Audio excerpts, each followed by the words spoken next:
আমাদের যে দুটো তিনটে রাজনৈতিক দল বড় বড় আছে বাংলাদেশে, তারা হলো পৃথিবীর সবচেয়ে বড় রাজনৈতিক দল। কারণ পৃথিবীর কোনো দেশের কোনো রাজনৈতিক দলের এত শাখা, এত কর্মী নাই পৃথিবীর বাকি অংশে।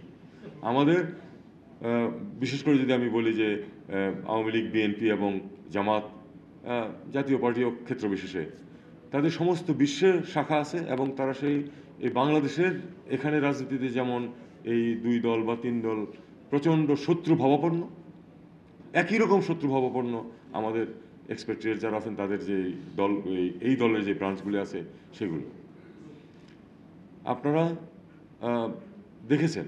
এবং আমি তো সরকারের এই পদে আছি অল্প কিছুদিন, ৩৩ বছর চাকরি করে রিটায়ার করেছি ১১ বছর আগে। এরকমটি পৃথিবীর আর কোনো দেশের ক্ষেত্রে দেখেছেন আপনারা যে কেউ একজন এখান থেকে যায় আর তাকে ওই ডিম সরার জন্য বা তার বিরুদ্ধে স্লোগান দেওয়ার জন্য বিরাট সংখ্যক মানুষ দাঁড়িয়ে আছে? ইস্যু ভিত্তিক না, সেফ ব্যক্তি এবং দল ভিত্তিক হয় আমাদের যে রিয়াকশনগুলো। এটা আমাদের বিরাট ক্ষতি করছে আমাদের ইমেজের ক্ষেত্রে, আমাদের ব্র্যান্ডিংয়ের ক্ষেত্রে। ভারতীয়দের দিকে তাকান, আমিও আর অন্য কোনো উদাহরণ দিতে চাই না। ভারতীয়দের দিকে তাকান, তারা কিভাবে এটা ডিল করে। তাদের প্রধানমন্ত্রী যখন যান তখন কিন্তু সেখানে দুয়োধ্বনি দেওয়ার জন্য কেউ দাঁড়িয়ে থাকে না বা সংগঠিত হয় না। আমাদের এখানে হয়। এটা হয়ে আসছে। এটা এখনকার বা এর আগের রেজিমের বা তার আগের রেজিমের প্রশ্ন না, এটা চিরদিন হয়ে আসছে। এটা থেকে আমাদেরকে বেরোতে হবে। দ্বিতীয় প্রশ্ন, ভারতীয়রা যেই সুযোগ সুবিধা পাচ্ছে সমস্ত পৃথিবীতে, সেটা আমরা পাই না কেন? বা অন্তত প্রপোর্শনেটলি পাই না কেন? পাই না এই কারণে যে আমরা স্থানীয় রাজনীতিতে জড়িত হই খুব কম। যে স্বপ্ন দেখাচ্ছেন এই স্পিকার সাহেব, সেটা তখনই সম্ভব হবে যখন আমরা স্থানীয় রাজনীতিতে জড়িত হব। আমি অল্প কিছু সময় রাষ্ট্রদূত ছিলাম শুধু দক্ষিণ আফ্রিকা। ফর্চুনেটলি সেখানে কিন্তু যখন কোনো অতিথি গেছে ঢাকা থেকে, তখন আওয়ামী লীগ ক্ষমতায়, আমি দেখেছি যে বিএনপি এবং আওয়ামী লীগের লোকজন একসাথে মিলে তাকে কিন্তু সম্বর্ধনা দিয়েছে, তাকে ডিনার খাইয়েছে, ইত্যাদি ইত্যাদি। এইটা একেবারেই এক্সেপশন। আমি সেটা কিন্তু পশ্চিমে, যেখানে গণতান্ত্রিক ধারা আরও অনেক বেশি শক্তিশালী হওয়ার কথা, সেখানে কিন্তু আমি এটা দেখিনি। আমি দেখেছি যে সবসময় দুই ভাগ হয়ে যায়। অথচ দক্ষিণ আফ্রিকায় এটা কিন্তু মোটামুটি, তাদের মধ্যেও কিছু সংঘাত আছে, কিন্তু অ্যাটলিস্ট মুখ দেখাদেখিটুকু আছে এবং একসাথে হয়ে তারা অনেক কিছু করতে পারে। এই জিনিসটা আমাদেরকে করতে হবে। দ্বিতীয়, স্থানীয় রাজনীতিতে জড়িত হতে হবে। আমি ওদের কাউন্সিল, যে এএনসির, আফ্রিকান ন্যাশনাল কংগ্রেসের যে কাউন্সিল, সেখানে আমাকে দাওয়াত দিয়েছিল, গেছি।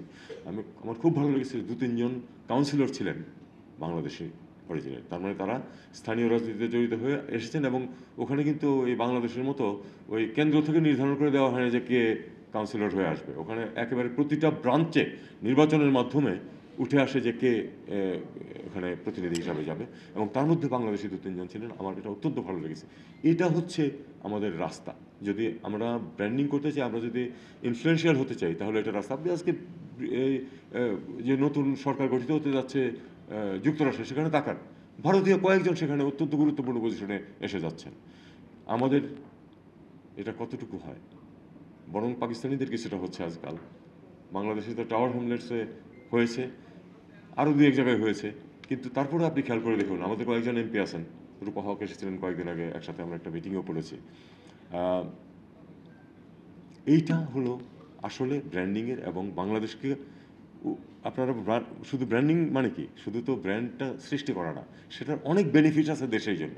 আপনারা যখন এই ব্র্যান্ড সৃষ্টি করেন, ভারতের যে ইমেজ, তারা কিন্তু এই ডায়াসপোরা কিন্তু সৃষ্টি করেছে। বিভিন্ন সফটওয়্যার কোম্পানির প্রধান হচ্ছেন ভারতীয়, বিভিন্ন ব্যাংকের প্রধান হচ্ছেন ভারতীয়, বিভিন্ন রাজনৈতিক দল, এমনকি তাদের একজন আধা ভারতীয় ভাইস প্রেসিডেন্ট ছিলেন, একজন ভারতীয় ছিলেন গভর্নর মার্কিন যুক্তরাষ্ট্রে। এগুলো হচ্ছে আসল রাস্তা ব্র্যান্ডিংয়ের। ব্র্যান্ডিংয়ের অবশ্যই আমাদেরকে ভালো কাজ করতে হবে। ভালো কাজ করলেই ব্র্যান্ড অটোমেটিক্যালি উপরে ওঠে। খারাপ কাজ করলে সেটা নামে, কিন্তু তখন যদি খারাপ কাজের সংখ্যা যদি কম হয়, একটা মার্ডার হয়, সেটাতে ক্ষতিগ্রস্ত হয়। কিন্তু একজন ভারতীয় যদি মার্ডার করে, তখন সেটা কিন্তু মুখ্য হয়ে দাঁড়ায় না, এই জন্য যে তারা আরও অনেকগুলি বড় বড় পজিশনে তারা আছেন, সেটাই তাদের ব্র্যান্ডের মূল জিনিস। আমাদের কিন্তু ছোটোখাটো একটা অপরাধ ঘটলে সেটা দেখা যায় যে সেটাকে খুব বেশি করে উপস্থাপন করা হচ্ছে। অথচ একই কাজ যদি একজন ভারতীয় করেন সেটা কিন্তু অতটা উপস্থিত হচ্ছে না।